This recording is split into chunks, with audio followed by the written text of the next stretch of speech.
Welcome everyone. In this lecture of quantum mechanics, I will discuss about wave nature of matter and the need for a wave function. This topic will be discussed from the book of M.C. Jain, Quantum Mechanics, a textbook for undergraduate. In this lecture, the following topics will be discussed, that is the double slit experiment with particles, the need for a wave function, Born's interpretation of the wave function. So let us start the discussion.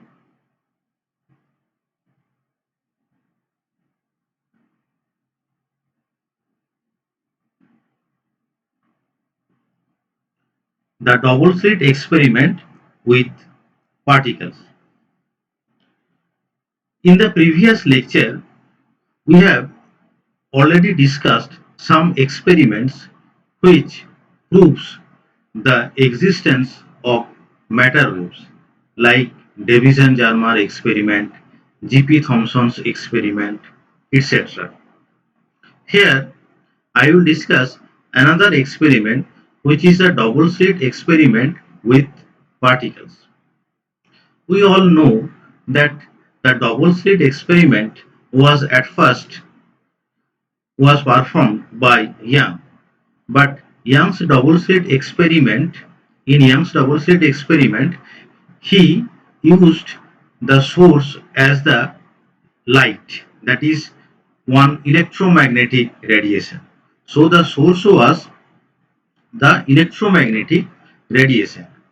But in this experiment, the source will not be electromagnetic radiation, rather the source will be some particles. So this experiment was performed using material particles instead of electromagnetic radiation. Such experiments have been performed with electrons by Molenstedt and Dakar in 1956, by Johnson in 1961, and more recently by Tonomura et al. In 1989. Now we'll begin the experimental details. So let us look at this figure. This is the source. Source means from here some electrons will be emitted. So after emission of the electrons, so electrons will pass through two double slits. So A is one slit and B is another slit. So AC is the source. From S, electrons are being emitted and they are passing through the slits A and slit B. It should be noted that the widths and spacing of the slits are chosen to be of the order of magnitude as the de Broglie wavelength of the incident electrons. We know that the condition of the diffraction is we have to make the width or spacing of the slits in such a way that width or spacing is of the order of the wavelength used. As we are using electrons as the source, so we have to fix the width and spacing of the slits accordingly. In the previous lecture, we already discussed that what should be the order of the wavelength of the electrons. So it was in the angstrom order. Now, after passing through the slits, the electrons fall on the screen P. This one is the screen P.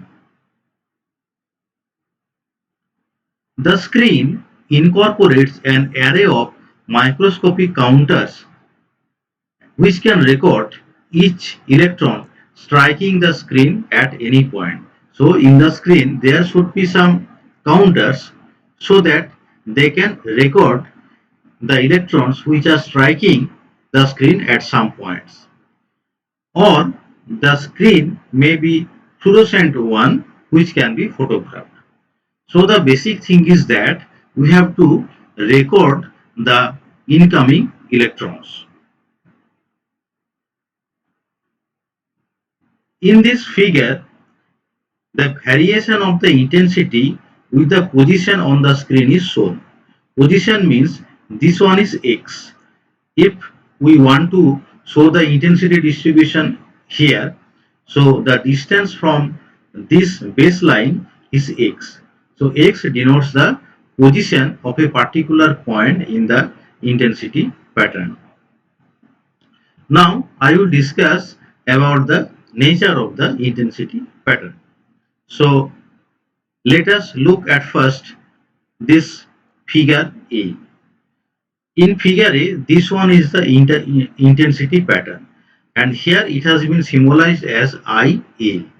IA means this is the intensity pattern when the slit B is blocked. If slit B is blocked, then the pattern looks like this figure. If the B is blocked, so IA indicates that this intensity pattern is caused by the slit A. Similarly, this is IB. IB means the intensity pattern caused by the slit B. It means that the slit A is blocked. Now, figure C denotes that if these two patterns superpose with each other, then the pattern will look like this. That is, if the electrons behaved as classical particles, then on opening both the slits, that is, if both A and B are open, then the expected pattern would be given by the figure C, that is, by this figure. If both slits are open and if we treat the electrons as classical particles, then the pattern, intensity pattern, will be given by this figure.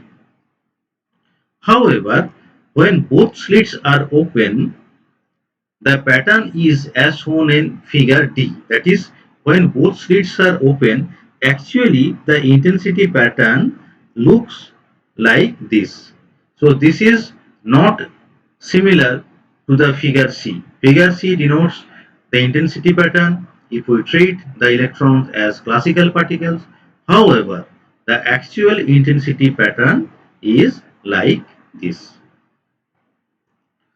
This is clearly a double-slit interference pattern exhibiting the wave behavior of electrons. Actually, this pattern we already noted in case of Young's double-slit experiment, which was performed by light. Light is an electromagnetic radiation and it is a wave. So, when we consider the source as electromagnetic wave, then we observe such type of interference pattern. But surprisingly, when we perform the same experiment with electrons, same type of interference pattern has been produced. So, this experiment exhibits, exhibits the wave behavior of electrons. So, by this experiment, the wave behavior of electrons is established. We might at first be inclined to think that the pattern is due to the interference between electrons passing through the two slits. That is, when the source is emitting the electrons and when both slits are open, so electrons are passing through the two slits, and after passing through the two slits, there is some interference. But this is not true. So how we can establish that this fact is not true? So it was demonstrated by Tonomura et al. By reducing the incident electron intensity to such a low level that only one electron was fired at a time towards the slit. You just listen very carefully that intensity of the electron was reduced to such a low level that only one electron was fired at a time. At a time, single electron was fired, so it will pass through a particular slit.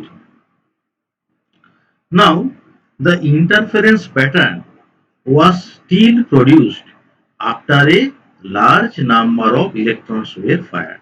I am again repeating that although electrons are being fired, that is one electron at a time, but still we are observing the interference pattern after a large number of electrons were fired. We just notice the factor that is after a large number of electrons were fired. So we are observing the pattern after a large number of electrons were fired. This compels us to conclude that interference does not occur between different electrons. So interference are not occurring between different electrons, but is a property of a single electron. We just listen the line very carefully that interference does not occur between different electrons, but it is a property of a single electron. In other words, each electron interacts with both the slits. Each electron, single electron interacts with both the slits, and as such, it is meaningless to ask which slit the electron passes through. That is, it is not important that through which slit the electron is passing. And each electron, a single electron, is interacting with both the slits. If we employ a detector that can tell which slit an electron goes through, suppose we are rearranging the experimental setup and we are employing a detector. We are employing a detector to detect that through which slit electron is passing through. So in that case, the interference pattern disappears. It is a very surprising phenomena. That is, whenever you are employing a detector to detect through which slit electron is passing through, the interference pattern will disappear. Thus, on detection, the electron exhibits particle-like properties, and it is localized and is recorded by only one detector at a time. So what is happening in this case, that we are rearranging the experimental setup in such a way so that the particle nature of electron is exhibited. As electrons exhibiting particle nature, and we are detecting that through which slit it will pass. So if we make this arrangement in this way so that particle like properties are exhibited, then interference pattern will disappear. Interference pattern will appear only when wave-like property of the electrons will be exhibited. So we see that both the wave and particle nature of electrons are exhibited in this experiment. So in this experiment, we can observe the wave-like property of the electrons when the interference pattern are exhibited, and we can also establish the particle nature of the electrons whenever we have used the detector to detect through which slit electrons are passing. So in the same experiment, the dual character of the electrons are exhibited. Now we will discuss the need for a wave function. The results of the double slit experiment led to the inevitable conclusion that each particle interferes with itself in some way, because you see that when we reduce the intensity of the electrons and each electrons, that is, at a time a single electrons is being fired, so at that time, after a large number of electron firing, we have observed the interference pattern. So, from this fact, we can conclude that each particle interferes with itself in some way. The crucial question that arises therefore is, how do we describe a particle interfering with itself and thus reaching the screen so as to fall in a certain interference pattern? So how to describe the particle? If each particle interferes with itself, then how do we describe a particle interfering with itself? The clue comes from the classical theory of waves. We know that waves are characterized by an amplitude function. Waves are characterized by an amplitude function such that the intensity of the wave at any point is determined by the square of the amplitude. Intensity of the wave at any point is determined by the square of the amplitude. Following this, it is assumed that associated with each particle there should be a wave function. For each of the particle there must be a wave function. So this wave function will be denoted by the function psi. Psi is a function of x and t. X is for position and t is for time, such that the absolute square of this function gives the intensity I. So I is equal to mod x comma t square is equal to psi star into psi. So I is equal to mod of psi square, which is equal to psi star into psi. Here star denotes the complex conjugation. Star denotes the complex conjugation. For simplicity, we have taken one-dimensional wave function, but the treatment can be easily generalized to three dimension also. Absolute value of psi is taken because we will see later that the wave function is in general a complex quantity. The intensity on the other hand is real and positive quantity. So this line is very important, that wave function in general a complex quantity. However, the intensity is real and positive quantity. In Young's double slit experiment with light, the intensity at a point on the screen is given by the square of the amplitude of the wave formed by the superposition of the secondary waves arising from the two slits. We know the fact that the amplitude, square of the amplitude formed by the superposition of the secondary waves arising from the two slits. In the case of the double slit experiment with particles, let psi1 be the wave function at some point on the screen corresponding to the waves spreading from slit 1. So there are two slits which we have already seen when we discussed the double slit experiment with particles. So we consider that from the slit 1 the electron wave which is coming, the wave function corresponding to that wave is psi 1 and psi 2, and psi 2 be the wave function at the same point corresponding to the waves spreading from slit 2. So psi 1 and psi 2 are the wave function from the waves coming from the slit 1 and slit 2 respectively.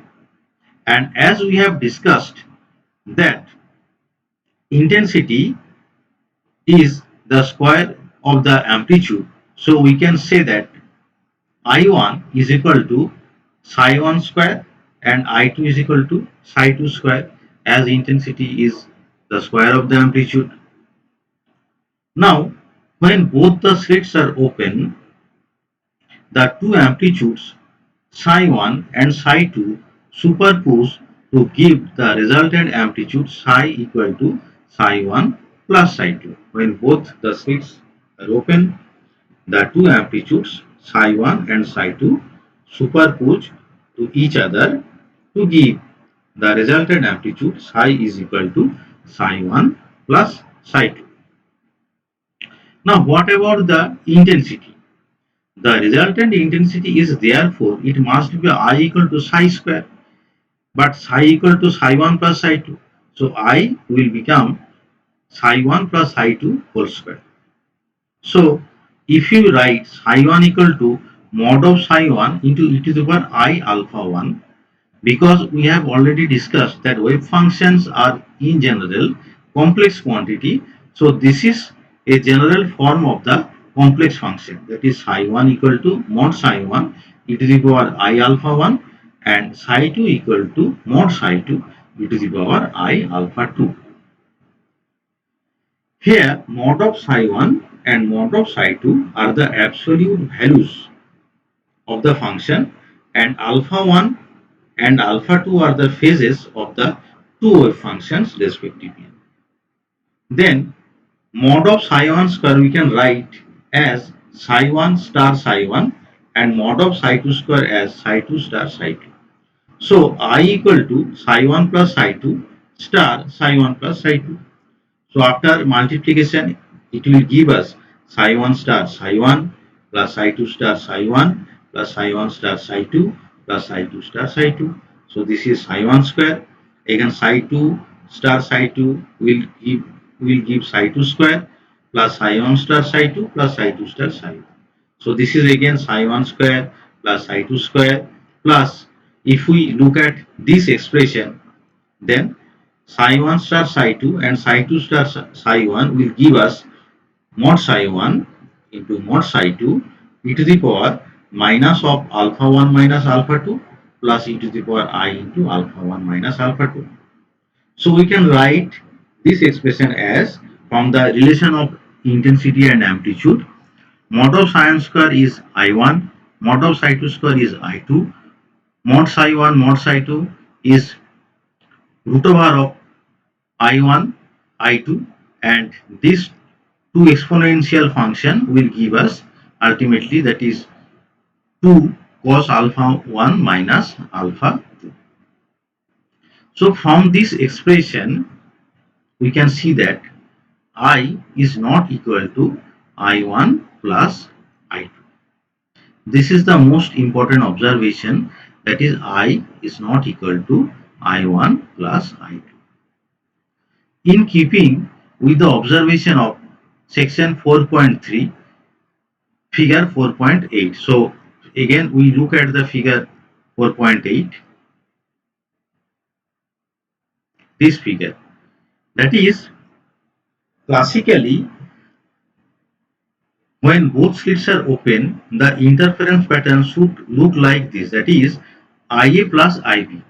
But experimentally we are not obtaining this type of interference pattern where I is equal to IA plus IB or I is equal to I1 plus I2. Instead, we are observing this type of pattern. So mathematically, this has been proved. That is, I is not equal to I1 plus I2, but I equal to I1 plus I2 plus this term plus this term. So the last term, that means this term, is the interference term. It depends on the relative phases alpha 1 minus alpha 2 of psi 1 and psi 2. As the two phases alpha 1 and alpha 2 vary with position, an interference pattern is formed on the screen. So in the screen, the phase difference alpha 1 minus alpha 2, that will depend on the position. Position means that is, it is the distance x from the baseline. This is this one, that is distance x from the baseline at different distances, that is if we consider this point, this point, this point similarly. So at different points the phase difference of the incoming wave will be different. So depending on the phase difference we will obtain an interference pattern. Now later we will discuss about Schrodinger equation. Schrodinger equation is a linear equation, and the linearity implies that if psi1 and psi2 are any two solution of the equation, that is are two solution of the Schrodinger equation, then psi1 plus psi2 is also a solution of it. We will discuss about the Schrodinger equation later, but right now we consider that it is a equation, it is a linear equation, and if the linearity implies that if psi1 and psi2 are the two solutions of the equation, then psi1 plus psi2 is also a solution of the equation. This is necessary for the superposition principle which was described in equation 4.13 to be valid. That is this one, this equation.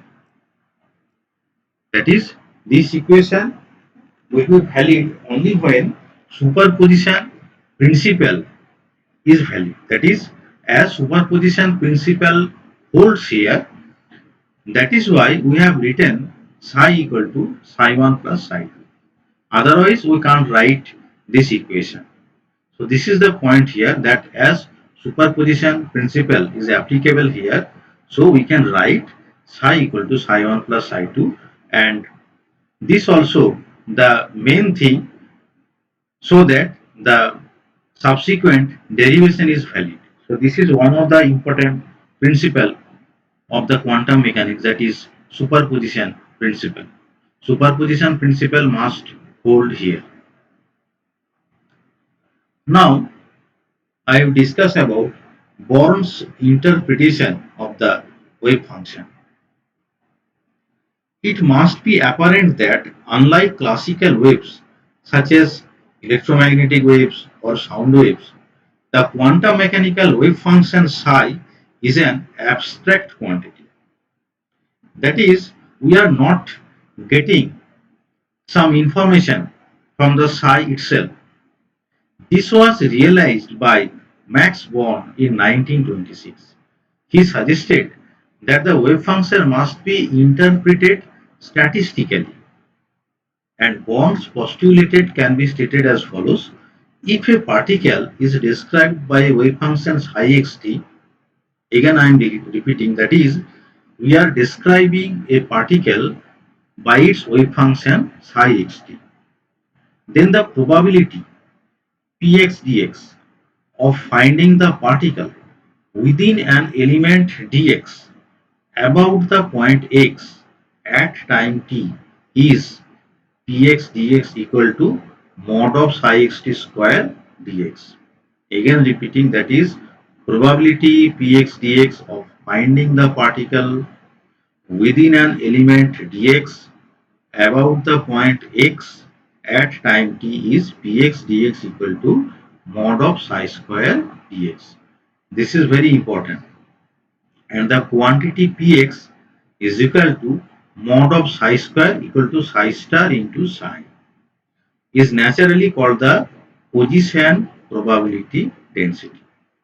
So px is known as the position probability density. Px equal to mod of psi square equal to psi star into psi. Since the probability of finding the particle somewhere must be unity, we know this fact. Probability of finding the particle somewhere must be unity. The wave function should be normalized so that minus infinity to plus infinity psi star psi dx equal to 1. So if we extend the limit from minus infinity to plus infinity, so at some point probability of finding the particle in this range must be unity. So minus infinity to plus infinity psi star psi dx equal to 1. That is, the wave function should be square integrable. The probabilistic interpretation of the wave function has to be justified by the success of the theory that is built on it. However, the interpretation seems to be quite consistent with the earlier observation related to interference of electrons in the double slit experiment. That is, the interpretation by Born that is consistent with the results of the double slit experiment. Why? Because The wave function psi produces the interference pattern that we have already observed at places where psi square is large. We know that intensity that is equal to amplitude square, I is equal to psi square. Now, where the psi square is large or the intensity is large, the probability of a particle arriving there is large. Therefore, the particle reaching the screen distribute themselves in the pattern dictated by the probability density function psi square. I am again showing you the intensity pattern again. This was the intensity pattern, and you can see that at this point, this point, this point, and this point, these are the maxima points. So at these points, that is probability of arrival of the electrons is high with respect to the other points. So Born's interpretation of the wave function is consistent with the experimental observation. Max Born was awarded the Nobel Prize in 1954 for the great work that that he did in 1926 for the development of quantum mechanics. So, consisting of two lectures, that is the previous lecture and the present lecture, we can summarize some facts. That is, first thing is that in 1924, de Broglie postulated that every material particle also exhibits a wave nature and the wavelength is lambda is equal to h by p. The de Broglie's hypothesis was experimentally verified by Davison and Jarman and G. P. Thomson. Later, the double slit experiments carried out using beams of material particles, and from this experiment, the dual property of the electrons was verified. In order to explain the interference effects, it is assumed that with each particle, a wave function is associated. This is one of the most important facts, that is, with each particle, a wave function is associated. Born postulated that if a particle is described by a wave function psi, then psi square gives the probability of finding the particle within an element dx about the point x at time t. And since the probability of finding the particle somewhere must be unity, the wave function must be normalized. That is minus infinity to plus infinity, psi star into psi into dx, that should be equal to 1. So thank you all for listening the lecture.